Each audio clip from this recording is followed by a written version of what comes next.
अस्सलाम वालेकुम या उम्मतुल कुरान, नारे तकबीर, अल्लाहू अकबर, नारे तकबीर, अल्लाहू अकबर। भाइयों, मैं आपके सामने अल्लाह सुब्हान तआला की कुरान की आयत उतारना चाहता हूँ। अल्लाह सुब्हान तआला ने फरमाया, इन्नल मुस्लिमून इख्वा, तमाम मुसलमान आपस में भाई हैं। इस रिश्ते के नाते मैं आपके सामने फलस्तीन का मसला रखने आया हूँ। भाइयों, मैं आपके सामने 3 बातें रखना चाहता हूँ। क्या ये फलस्तीन का मसला जुग़राफियाई मसला है? क्या ये फलस्तीन का मसला इंसानी मसला है? भाइयों, ये मसला बेशक इस्लाम का मसला है। इस कुरान की आयत की तनाजुर के अंदर ये इस्लाम का मसला है। ये जमीन इस्लाम की जमीन है, ये जमीन बैतुल मक़दस की जमीन है, ये जमीन अंबिया की जमीन है। भाइयों, इस मसले का हल हमें इस्लाम की आयत से देखने की जरूरत है। भाइयों, इस मसले का हल हमें शरीयत से लेने की जरूरत है। भाइयों, दूसरी बात जो मैं आपके सामने रखना चाहता हूँ वो ये कि आज हमारे भाई हुक्मरान क्या हल पेश करते हैं। इस मसले के हल के ऊपर वो 2 रियासती हल की बात करते हैं। वो ये कहते हैं कि ये पाक जमीन कुफार को दे दी जाए, ये पाक जमीन यहूदी काबिल वजूद को दे दी जाए।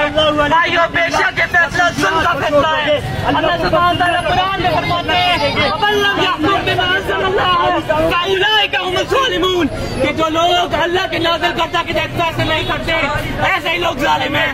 मैं आपसे पूछना चाहता हूँ, क्या ये 2 रियासती हल इस्लाम का हल है या ये जुल्म का हल है? मैं आपसे पूछना चाहता हूँ, क्या ये हल इस्लाम का हल है या ये जुल्म का हल है? जुल्म का हल है। भाइयों, फिर इसका हल क्या है? इसका हल क्या है मैं आपके सामने रखना चाहता हूँ। इसका हल सिवाय इसके कुछ नहीं। अल्लाह सुब्हान तआला सूरह तौबा में फरमाते हैं, कुल इन काना आबाउकुम व अबनाउकुम व अज़वाजुकुम व अशीरतुकुम व अम्वालुन इक्तरफ्तुमूहा व तखशौना कसादहा व मसाकिन तर्दौनहा अहब्बा इलैकुम मिनल्लाहि व रसूलिही व जिहादिन फी सबीलिही। भाइयों, इसके अलावा कोई और हल नहीं कि हमारे रसूल अल्लाह सल्लल्लाहु अलैहि वसल्लम को कुरान में कह दिया गया कि तुम्हारे बाप, तुम्हारे बेटे, वो माल जिसको खो जाने का तुम्हें खौफ है, वो तिजारत जिसको खो जाने का तो खौफ है, ये तमाम मोहब्बत अगर तुम्हें अल्लाह और उसके रसूल सल्लल्लाहु अलैहि वसल्लम की राह में जिहाद करने को रोकती है तो इंतजार करो। फतरब्बसू हत्ता याती अल्लाह बिअम्री, कि अल्लाह सुब्हान तआला अपना अमर नाफिज करेंगे, अल्लाह सुब्हान तआला गज़ब करेंगे। वल्लाहु ला यहदिल कौमल फासिकीन, और अल्लाह सुब्हान तआला उस कौम को, उस फासिक कौम को हिदायत नहीं देते जो जिहाद छोड़ दे। भाइयों, अब ये हल ये है कि हम फलस्तीन का मसला अफवाज पाकिस्तान के मसले के जाए, उनका के कौन लेके जाए तो जिहाद करे। हम अपने उलमा से कर देंगे फतवा दे, वो फतवा दे इस बात के ऊपर कि फौज जिहाद करे, उर्दू की फौज जिहाद करे, पाकिस्तान की फौज जिहाद करे, इराक की फौज जिहाद करे, तुर्की की फौज जिहाद करे।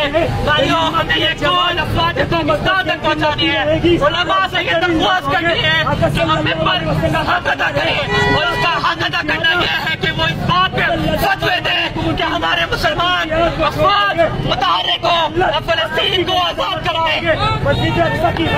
फलस्तीन को आजाद करो, फलस्तीन को आजाद करो, फलस्तीन को आजाद करो। भाइयों, मैं आखिरी बात आपसे कहना चाहता हूँ, वो क्या है? इस मसले को तकरीबन 3 दिन हो चुके हैं। भाइयों, ये मसला ठंडा ना हो सके। भाइयों, ये मसला हमारे दिलों में ठंडा रहे। भाइयों, इस कुफार ने हमारे नबी की शान में गुस्ताखी करी, हम खामोश हुए। हमारे कुरान को जलाया, हम खामोश हुए। मुसलमानों, उम्मत कुरान, मैं आपको ये बोलना चाहता हूँ कि इस मसले को ठंडा नहीं होने देना, यहाँ तक कि इस पूरे तौहीद का इत्माम हो जाए। वक्त फुर्सत है, कहा काम अभी बाकी है, पूरे तौहीद का इत्माम अभी बाकी है। भाइयों, मैं आपसे सवाल करता हूँ, क्या आप इस मसले को ठंडा होने देंगे? नहीं। क्या आप इस मसले को ठंडा होने देंगे? नहीं। भाइयों, इस मसले को हमें ठंडा होने नहीं देना। भाइयों, इस मसले को हमें ठंडा होने नहीं देना, यहाँ तक कि फलस्तीन की जमीन हमारे मुसलमान बहन और भाई महफूज ना हो जाए। जज़ाकुमुल्लाह खैर।